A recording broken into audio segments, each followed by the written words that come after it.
Bismillahirrahmanirrahim. Assalamualaikum warahmatullahi wabarakatuh. Alhamdulillah kita berjumpa lagi dalam kesempatan ini. Semoga kita semua masih dalam keadaan yang prima ya, sehat walafiat.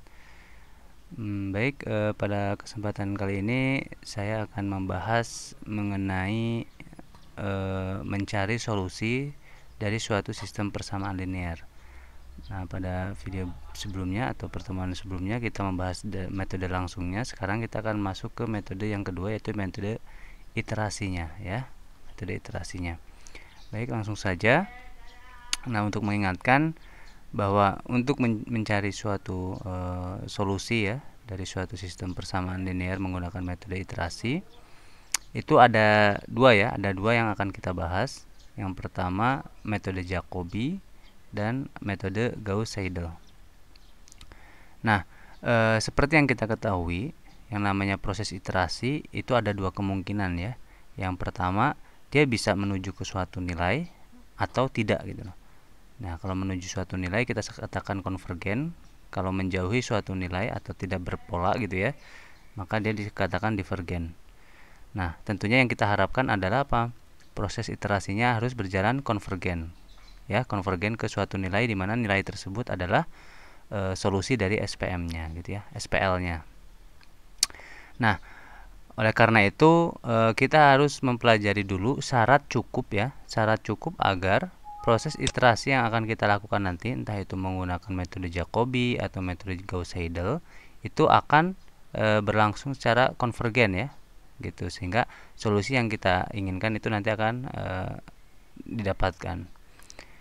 Nah, apa sih yang dikatakan sistem persamaan linear itu dominan secara diagonal? Di sini ada definisinya ya. Jadi sistem dikatakan diagonal atau dominan secara diagonal itu jika A, nah ini AII, nilai mutlaknya ya, nilai mutlak elemen matriks AII. Nah, seperti kita tahu kalau AII itu biasanya apa? Elemen diagonalnya ya, elemen diagonal itu harus lebih besar ya, harus lebih besar dari penjumlahan setiap elemennya ya, elemen yang bukan diagonal tapi pada baris yang sama IJ, II. Ini kan baris ya I. Ya, jadi dalam satu baris si diagonalnya ya, si diagonalnya itu harus lebih besar dari jumlah semua elemen yang lainnya. Nah, kalau seperti ini maka dikatakan sistemnya dominan secara diagonal. Baik, biar nggak bingung kita lanjut ke contoh aja. Misalkan coba kita perhatikan SPM ini ya, SPL ya, ini ya, sistem persamaan linear 3 variabel. Nah, dari sini ya, seperti kita tahu ini kan bisa dinyatakan dalam bentuk matriks ya. Dan kalau kita keluarkan matriks koefisiennya akan berbentuk seperti ini. 3 1 min 1 ya kan? 2 4 1 terus min 1 5 8. Kalau yang ini konstanta nggak kita libatkan ya, kita hanya memperhatikan koefisien dari variabelnya saja. Nah, yang dikatakan elemen diagonalnya berarti kan 3, 4, dan 8 ini ya. Nah, kita cek sekarang. Anggap aja di baris pertama itu persamaan pertama ya. 3 itu kan lebih besar dari apa? 1 ya, ini kan 1 nih. Ditambah 1. 1 tambah 1 kan 2 ya. Nah, jadi kalau ini negatif kan karena kita mintanya apa? Nilai mutlak ya. 1 tambah 1 2, ternyata 3 lebih besar dari 2. Betul ya, memenuhi. Yang ini juga memenuhi ya, 2 tambah 1. Yang ini juga sama. Jadi ketiga-tiganya memenuhi, maka kita bisa katakan apa? SPL ini dominan secara diagonal. Nah, itu aja ya. Jadi ketika nanti kita ketemu suatu SPL dan kita ingin melakukan apa namanya? Proses iterasi ya, menggunakan metode iterasi, kita harus cek dulu ya. Nah, pertanyaannya gimana kalau sistemnya tidak dominan nih secara diagonal? Yang langkahnya atau solusinya adalah bisa nggak kita lakukan OBE ya, operasi baris elementer, sehingga si sistemnya ini apa namanya? Si sistem ini bisa dominan secara diagonal. Entah itu melakukan pertukaran baris gitu ya, atau dikalikan dengan suatu konstanta dan seterusnya gitu ya. Pokoknya tujuannya adalah harus dia sistemnya dominan secara diagonal. Seperti itu. Kalau dia tetap tidak dominan secara diagonal, nah itu bisa jadi ada kemungkinan ya, tapi bukan berarti pasti divergen, belum tentu. Jadi ada kemungkinan proses iterasinya akan berjalan divergen, tapi bisa jadi juga di konvergen gitu. Makanya ini di sini syarat cukup ya, syarat cukup itu jadi agar si proses iterasinya konvergen cukup dengan ini aja gitu ya. Kalau ini pasti konvergen, tapi kalau dia tidak dominan secara diagonal belum tentu juga gitu kan, gitu. Belum tentu juga dia akan divergen. Baik, kita lanjut aja ke metode iterasinya ya. Nah, sebelumnya kita tinjau kembali sistem persamaan linear ini ya, seperti ini. Ini dengan syarat elemen diagonal ini enggak 0 gitu ya. Maka persamaan iterasinya atau lelarannya itu seperti ini. Nah, ini bentuknya dari mana nih? Nah, gini aja ya, ini tinggal kita cari kan. Untuk persamaan 1 misalkan, ya baris pertama ini kita cari x1-nya. Berarti kan selain yang elemen x1 ya, variabel x1 itu pindah ruas ke kanan kan ya. Gitu. Jadi b1 dikurangi a1 2x2 tuh. Jadi pindahin aja, kemudian dibagi dengan a1 1. Jadi kita akan sisakan x1. Untuk yang kedua berarti kita gunakan persamaan yang kedua gitu ya. Selain yang x2 sama seperti yang tadi ya, pindahkan ke kanan. Maka akan didapat ini dan seterusnya sampai nanti variabel xn. Jelas ya. Jadi prosedur iterasinya ya seperti itu.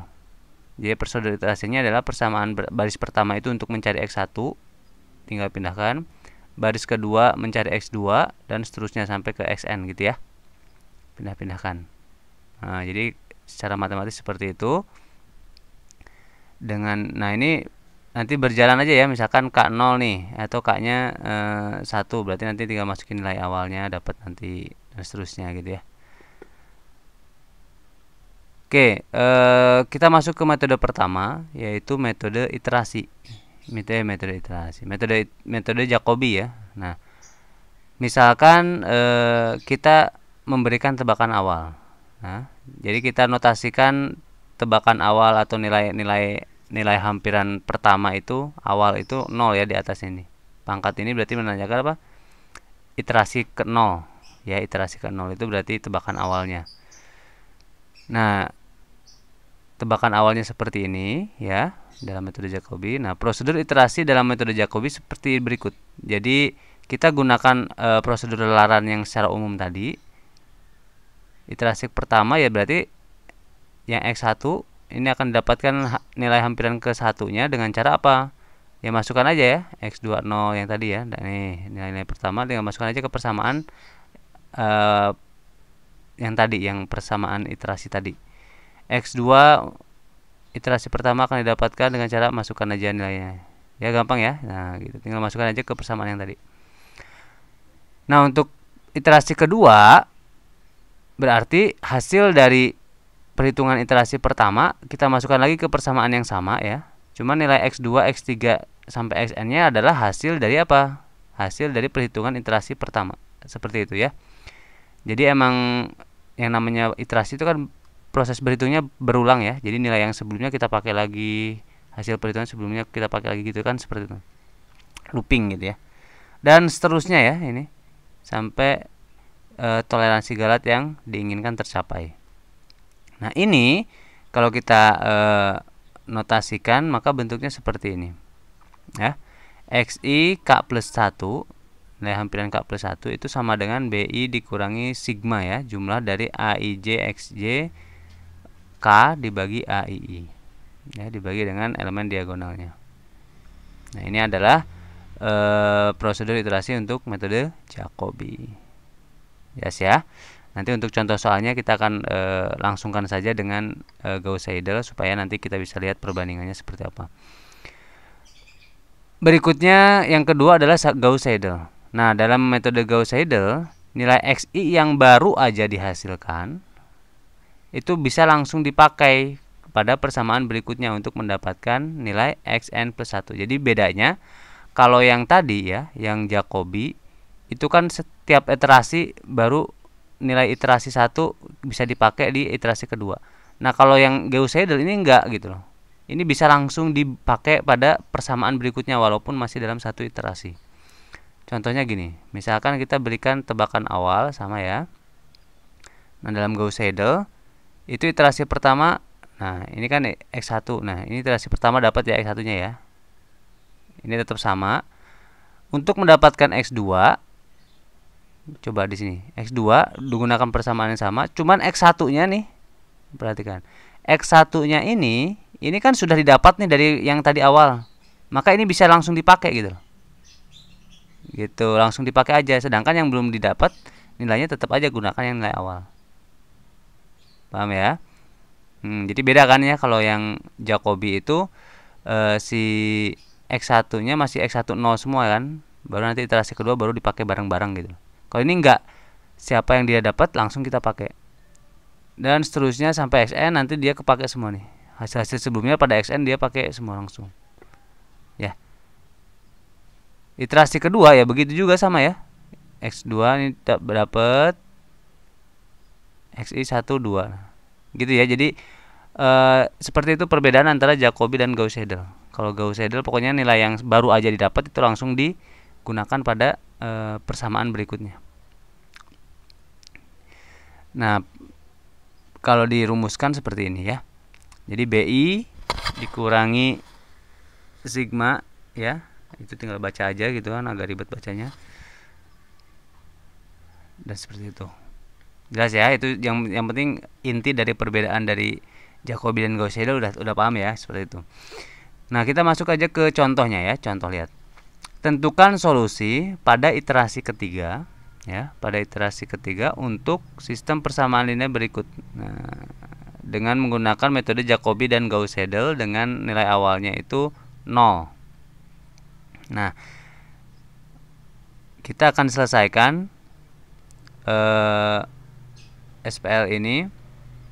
Tentunya langkah pertama adalah cek dulu ya syarat cukup agar proses iterasinya konvergen. Ini kalau kita buat matriks adalah 3 1 min 1 ya kan. Ini min 1 5 8, yang bawah 2 4 1. Kalau kita cek ternyata ini 3 betul ya, lebih besar dari 1 tambah min 1. Sedangkan yang 5 itu lebih kecil dari 8 tambah min 1 kan. 8 tambah 1 benar nggak?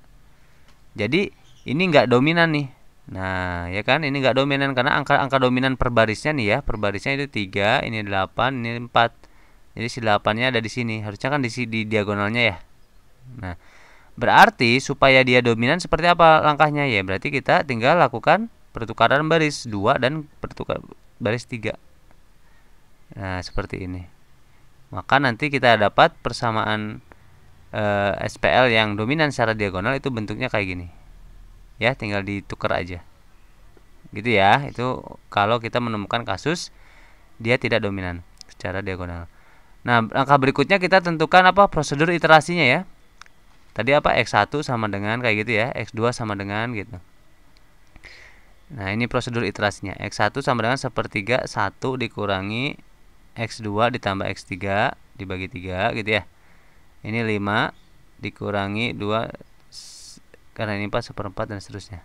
Bisa ya. Jadi dari sini kita buat prosedur iterasinya. Nah, baru kita menggunakan metode Jacobi dulu. Seperti tadi ya. Jadi X1 karena ini 0 jadi tinggal masukkan aja 0 angka 0 ya. Iterasi ke 1 tambah 0 nih ya. Ini 0, iterasi ke 0 0 0 0 0, masukkan 0, dapatnya ini. Iterasi kedua ini gitu ya. Iterasi ketiga ini. Ya, ini tinggal dihitung aja sih. Nah, perhitungannya bisa pakai kalkulator, bisa pakai Microsoft Excel gitu ya. Nah, berarti jawabannya solusi pada iterasi ketiga adalah ini. Ya. Kalau kita pengen tahu semuanya ya solusi sejatinya gimana ya kita pakai bantuan komputer otomatis ya.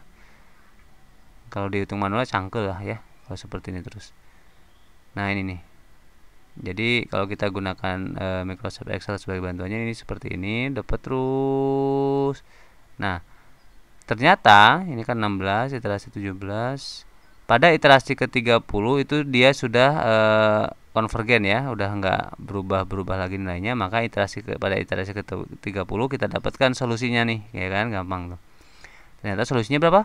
Negatif 0,26 untuk yang X1-nya. X2-nya 1,46, X3-nya negatif 0,332 gitu. Ya, jadi dapat gampang. Tinggal kalian coba aja nih ya, bener apa enggak solusinya.